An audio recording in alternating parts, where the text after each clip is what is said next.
Ameerika Ühendriikide pommitajate baas, mis oli ette nähtud sõjaks Iraaniga, sai kannatada ulatuslikus tulekahjus ning USA mereväe laevad saadeti välja keset pingete eskaleerumist, mis on juba läbirääkimiste laualt jõudnud tagasi jõudemonstratsioonini. Juhtum leidis aset Hafezotis, Ühendkuningriigis, baasis, mida kasutavad Ameerika pommitajad. Just sel ajal, kui Washington karmistab Iraaniga seotud laevade blokaadi ja Donald Trump tühistab oma esindajate reisi Pakistani. Sellel esmaspäeval, 27. aprillil aastal 2026 on olukord selge. Kriis on jõudnud pingelisemasse faasi. Tagalas on tuli, laevad merel ja kogu surve on Teherani peal. Ma räägin sulle sellest kõigest kohe, aga praegu tahad sa kindlasti kanalile tellijaks hakata, et olla hästi informeeritud. Reaalajas teave parima ajakirjandusliku kvaliteediga, mida kunagi nähtud. Usaldusväärsuse standard on Milson Alves. Tulekahju tabas baasi sees olevat rajatist öösel. Avalikku kinnitus surmade ega hävitatud lennukite kohta ei ole. Sellegipoolest tekitas juhtum ärevust, sest RAF Fairford ei ole tavaline baas. See toimib strateegilise punktina Ameerika pommitajatele kaugmaa operatsioonidel, sealhulgas Lähis-Idaga seotud missioonidel.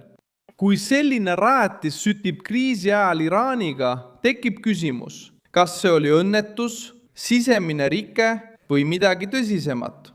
Siiani suhtuvad võimud juhtumisse ettevaatlikult, kuid kontekst on oluline. Baasi mainiti ühe USA sõjalise kohaloleku tugipunktina sõjas Iraani vastu. Ja tulekahju toimub kohe pärast järjestikuseid surveavaldusi Teherani vastu, sealhulgas rünnakuid, mereblokaadi, laevade kinnipidamist, sanktsioone ja nõudmisi rikastatud uraani osas. Avalikku tõendit sabotaaži kohta ei ole, kuid samuti ei saa eirata ajastuse, koha ja sihtmärgi kokkusattumust. Peamine punkt on see, et ameeriklaste tagala süttis samal ajal, kui mererinne läks liikvele. Ameerika Ühendriikide merevägi pidas kinni Iraani energiavedudega seotud laevu ja sundis neid Iraani tagasi pöörduma. Ameerika keskväe juhatus andmetel peatas niinimetatud varilaevastikku kuuluvat laeva, mida kasutati nafta ja gaasi vedamiseks, Araabia merel raketihävitajalt startinud mereväe helikopter. Kesk oli otsene, naasta Iraani sõjalise saatjaga. Teine laev, Iraani lipu all sõitev naftatanker, ilmus samuti India ookeanil Ameerika hävitaja saatel. Sõnum on lihtne. Igaüks, kes üritab blokaadist läbi murda, võidakse peatada.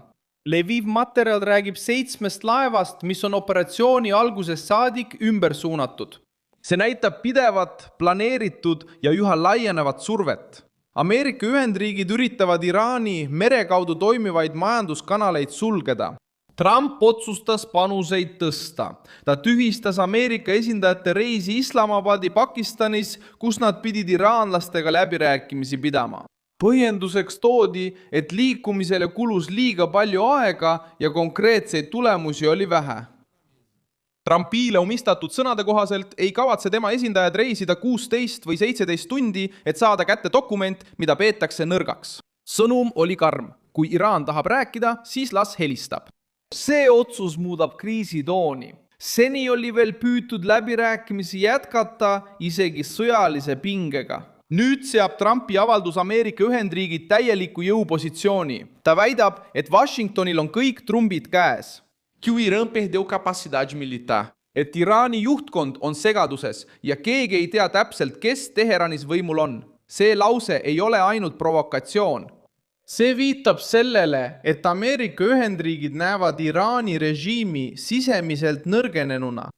Levinud hinnang on, et islami revolutsiooniline kaardivägi on võtnud Iraanis tegeliku kontrolli enda kätte, samal ajal kui poliitilised juhid üritavad läbi rääkida, kuid neil ei ole piisavalt jõudu kokkulepete sõlmimiseks.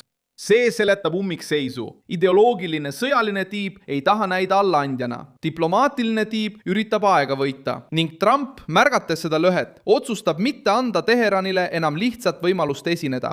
Kõige karmim nõue on endiselt rikastatud uraan. Washington tahab, et Iraan annaks selle materjali üle mis tahes kokkuleppe osana. Teheran keeldub. Iraani välisminister Abbas Araghchi on korduvalt öelnud, mida Iraan ei deve fazer concessões. Ja et tuumamaterjal kuulub Iraanile endale. Trumpi jaoks on see vastuvõetamatu. tema jaoks, kui sõda lõpeb nii, et Teheranil on endiselt rikastatud uraan, siis pole keskset eesmärki saavutatud. Samal ajal ilmusid teated suitsust ja tulekahjudest Iraanis endas, sealhulgas Teherani piirkondades. Iraani võimud räägivad riketest, õnnetustest või leketest. Kuid salapäraste plahvatuste, tulekahjude ja tundlike rajatiste probleemide muster tekitab kahtlusi salajastes operatsioonides. Avalikku kinnitust vastutajate kohta ei ole. Sellegipoolest, sõja ajal käsitletakse selliseid juhtumeid harva kui lihtsat juhust. Olukord muutub tõsisemaks, sest Iraan näitab endiselt teatavat õhuvõimekust. Teated viitavad hävitajatele Shirazi provintsis, sealhulgas vanadele, kuid endiselt töökorras lennukitele. See näitab, et Ameerika Ühendriigid, mitte Iisrael, hävitasid osa Iraani õhuvõimekusest, kuid mitte kõike. Teheran püüab näidata, et ta suudab endiselt vastata, isegi kui ta on nõrgenenud. Sõnum on nii poliitiline kui ka sõjaline. Režiim tahab öelda, et ta ei ole põlvili surutud. Samuti on oluline võimalik Hiina abi Iraanile. Donald Trumpilt küsiti selle kohta ja ta väitis, et Peking võib tõesti aidata, kuid mitte sellisel tasemel, mis teda tõsiselt muretsema paneks. Sellegipoolest mainivad uudised Hiina salajase kaubaga laeva, mis suundub Iraani ja mille kohta kahtlustatakse, et see sisaldab ballistiliste rakettide osi. Kui see leiab kinnitust, näitab see, et sõda hakkab juba teisi suurriike puudutama. Hiina ei pea avalikult sekkuma, et konflikti mõjutada. Piisab, kui anda tehnoloogiat, osi, marsruute või kaudset toetust.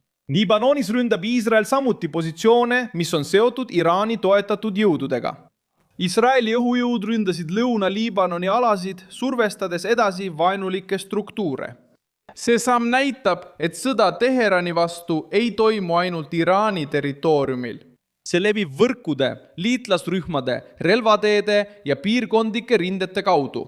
Iisraeli jaoks on Iraani liitlaste nõrgestamine osa samast julgeolekuoperatsioonist. Teine ringluses olev oluline väide puudutab raudkupli patareid, mille Iisrael saatis Araabia Ühendemiraatidesse konflikti esimestel päevadel. Ameerika ametnikele omistatud teate kohaselt kasutati seda süsteemi 10 Iraani rakettide tõrjumiseks. Kui see kinnitust leiab, näitab see oluline fakt midagi tähtsat. Kaitse Iraani vastu on muutunud piirkondlikuks. Iisrael, Ameerika Ühendriigid ja Araabia liitlased tegutsevad ühtse tõkkena Iraani rünnakute vastu. Kuid kõige tundlikum versioon tuli NBC Newsile omistatud reportaažist. Väidetakse, et Iraan põhjustas rohkem kahju Ameerika sõjaväebaasidele Lähis-Idas, kui avalikkusele teatati. Raportis räägitakse korduvatest rünnakutest Ameerika rajatiste ja varustuse vastu Pärsia lahe riikides. Üks muljet avaldavamaid hetki oli Iraani F-5 hävitaja madallennul sisenemine, mis läbis õhutõrje ja tabas Ameerika positsiooni Kuveidis. See teave ei muuda midagi, Ameerika ülekaal. Aga see näitab, et Teheran suutis siiski haavu tekitada. Lõpuks tabas suur tulekahju strateegilist baasi, mida kasutasid Ameerika pommitajad. Samal ajal kui Ameerika Ühendriikide mereväelaevad karmistavad Iraaniga seotud laevade vastasblokaadi. Tulekahju põhjus on veel uurimisel, kuid mõju on juba selgelt tunda. Sõda on jõudnud maksimaalse survefaasi. Ja Donald Trump on juba otsustanud näidata, et Teheranil ei õnnestunud. Tema määrab rohkem mängutempot. Pane sellele videole pöial püsti, telli kanal ja vaata lõpus kommentaare, et olla veelgi paremini Alvesi kogukonnaga seotud.